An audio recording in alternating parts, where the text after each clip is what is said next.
At last, in the rat cave, the alien pulse rifle. Oh my God, I've been waiting so long for one of these. I think next I'm going to have the rifle that's out of Halo, the assault rifle out of Halo. That's next on the list, but I'm so glad to get this alien pulse rifle.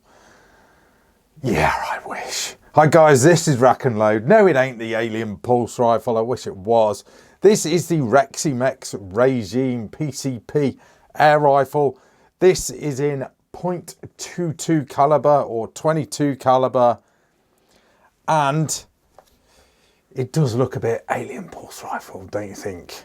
It's got some interesting looks about it. The Regime has quite an interesting rifle. You can even put shelves up with it because it's got bubble levels everywhere. 2 bubble levels. Quite interesting. Right, let me throw out some specs on this thing. So, the Reximex Regime, it is a multi-shot PCP. Synthetic stock, obviously, as you can see. It's got a 2-stage trigger. The overall length is 31.9 inches. The barrel length is 18.9 inches. Weighing in, unscoped, 6.6 pounds, available in 177 and 22. 221 is the one that I've got here that is on test. Shot capacity wise, out of this, you will get around in let's say in 177 you'll get around 130 shots, and in 22 about 150 shots. It is an unregulated PCP air rifle, this is. So what do you think? It's going to be a bit of a Marmite one, this is. People are going to be like, oh, I don't like it, or I love it. But we'll take it from the top and we'll have a little bit of a look. And there is a little interesting point about this rifle as well, because as you can may have noticed, it looks like, well, in fact, I might point this out now, because I've actually learned about this quite recently. So in the manual, you can swap it around so it's totally ambidextrous, as in the cocking handle on the other side. But the UK version, unfortunately, you cannot. Because to do that, you have to take all this off. And unfortunately, where you have to strip, well, basically you have to take these top panel off, this rail. You have to take the barrel off as well, but unfortunately the barrel has got an anti-tamper screw that the head has been purposely sheared off, so you cannot tweak this gun without voiding the warranty. And you have to do that to get it round to left hand, so to speak. So on the UK version, unfortunately, you can't swap it round to left hand. But the good thing about the Regime is it is pretty ambidextrous anyway, as far as the magazine goes, as far as, you know, the styling of the stock is pretty ambidextrous. And to be fair, me being a lefty, I'm that used to cocking levers on the normal side anyway. Don't really bother me. So anyway, let's get stuck in. So take it from the recoil pad, butt pad, and it is a rubberized butt pad there. It's got like this honeycomb texturing going on. I kind of like that. That's pretty cool. That is quite kind of nice. It has an adjustable stock as well. I don't know if I can do it single-handedly. No, I can't. But if you press that, the stock does, oh, he says, move. Look, as you can see, like that, it moves up and down. Not very far, but it does move. I'm going to leave it like that now because I can't sort of do it on camera. But you can adjust the stock pad there. Okay, it's got a little bit of a stock hook as well, so you can pull it into your, as you can see, it's thumb hole as well. All synthetic. You've got like a stippling texture going on the pistol grip and finger grooves there, and that same texturing on the forend also. Safety catch is in the trigger guard, which you probably know I'm not a fan of safety catches that are near on the trigger or right near the trigger. I kind of like cross bolts, that sort of stuff. But to be fair, this one isn't bad. It isn't bad. It's, you know, it's fairly subtle. So it's not bad. It's not like one of those, it's not like it looks like a, you know, another trigger, which sometimes, I don't know, it's just a bit of a pain, especially if you're shooting with gloves, you know, if you're out hunting. There's your cylinder there. There's your barrel, slightly shrouded barrel. You do have, I think it is threaded. Yeah, see, there is a thread on there, or is there? Ooh, I'm learning myself here. No, there isn't a thread, but it is slightly baffled, okay? I'm actually baffled now as to how I am going to get that back on. So, oh God. Right, well, let me just talk while I'm putting this back on. So yeah, it looks like it's slightly baffled in there. It's hard to tell, but I am not going to make bits fly everywhere. Your manometer is there, as you can see, on the side. The other side is pretty much sort of bare. Cocking lever is like your biathlon style cocking lever. The only thing is, when you spin this thing, it's not like a free sort of spinning cocking lever, so if you do start turning it, it is actually going to unwind and unthread itself. So that's your cocking lever, fairly rigid, not sort of too, you know, wobbly or anything like that. There is a power adjuster there. I didn't use it. I left it on full power. Full power, it was a little bit up and down on power, according to my radar. I'll throw in the results on screen now.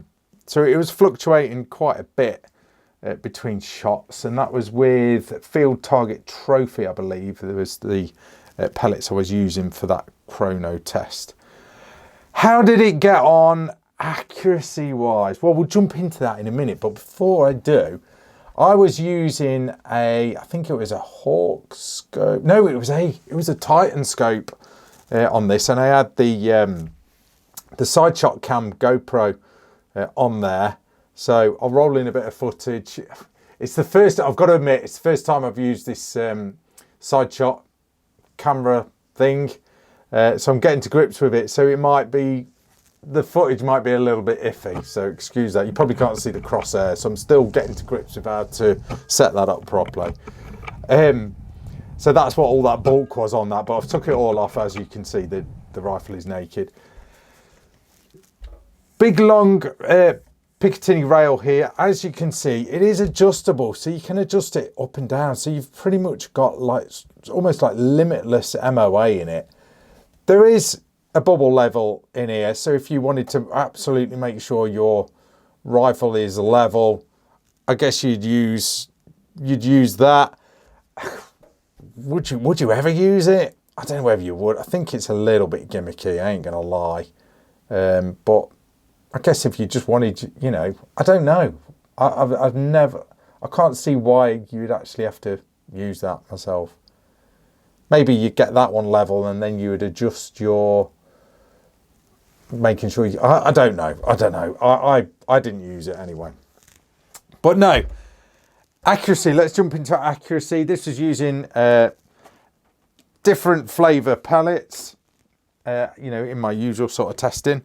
So first of all, so basically here's the target. Here's one lot of pellets, another lot, another lot, another lot, another lot. So 5 different flavours of pellets. First one was my standard go-to Field Target Trophy, which is them. Okay, use them. One side obviously zeroed, 3-shot groups. This is what I got, 30 yards. My standard sort of test range. Not bad at all. Then I jumped on to RWS Superfield. The H&N trophies, by the way, Field Target trophies were 14.66 grain. These RWS Superfield, slightly heavier at 15.9. The results I got with those were pretty decent. That's a nice group. Okay, I didn't re-zero with these pellets. I just aimed at the ball, pulled the trigger. Okay, so wherever they land is wherever they land. We're talking about grouping here.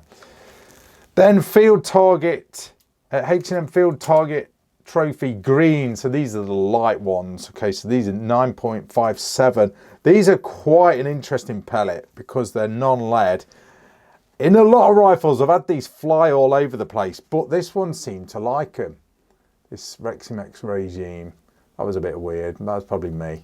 You've got to, you know, think about the human factor here, and plus my left-handedness. Next one was H&M Barracuda 15s, which are them.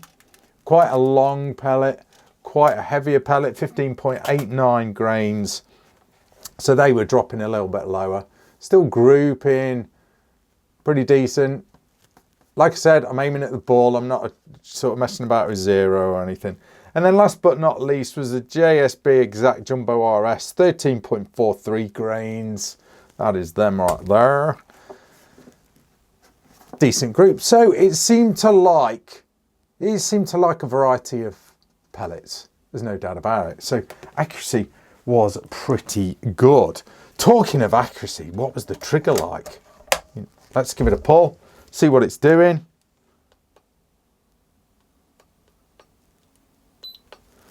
Let's just pull that. £1 ounce, 1 pound, 10 ounce. I'll start again. £1, 10.6 ounces on the trigger gauge. So that's an half decent trigger. It is like I call them like the bar and the boot kind of trigger blade there. Not bad. You know, it's a nice trigger. I'll remind myself actually. Let's just give it a... Yeah, not a bad trigger. Not a bad trigger. So yeah, what do you get in the box? Well, first of all, you do get Reximex's box, which the boxes are all right. It's just these stupid catches. These catches are just awful, but the actual boxes are pretty solid.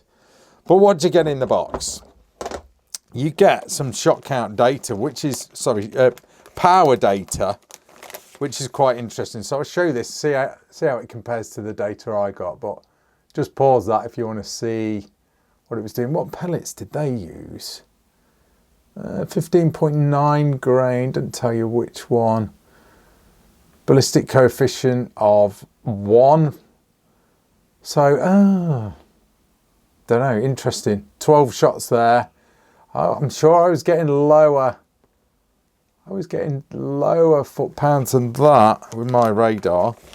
But that's the box. That's your shot data, which is kind of nice from the factory. We've got some bits and pieces here. I've showed you these manuals before. They're not bad. All in English. Decent colour, pictures, all your usual sort of safety do's and don'ts.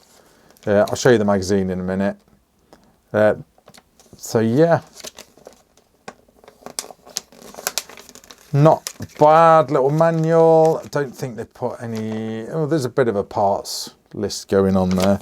So yeah, that's what you get in the box. Let's shift that out of the way.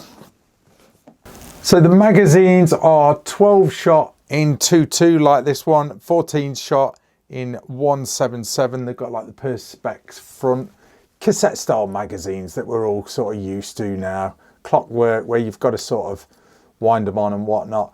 I did find them a little bit fiddly to get in at first, but basically you've got to kind of open it like that.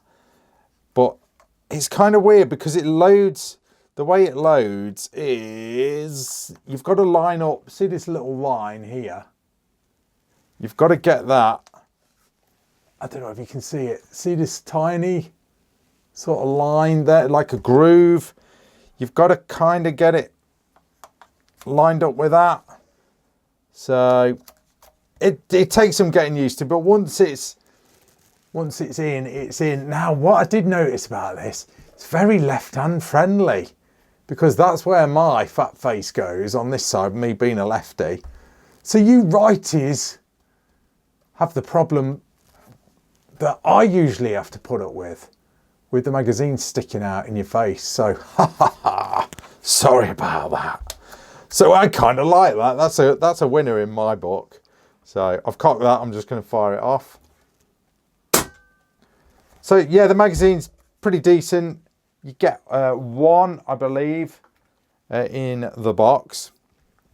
So yeah, it's quite a good rifle. I mean, it's a bit plasticky, I know. If you like the tactical look, then I think it's going to be for you. Shot count's decent. It's robust. Bit of a bummer about not being able to swap it around like 100% left-handedness by moving the lever around because of what they've done to it to sort of make it UK spec. That's a bit of a pain. But other than that, it's not bad. It's not bad at all. Filler area is, I'll just show you, is here. So there's your charging point there. You get like this, I think is it metal? Yeah, it's metal. Protective cap there, which just sort of pushes on. So that's kind of nice. So yeah, not bad at all. Not bad at all.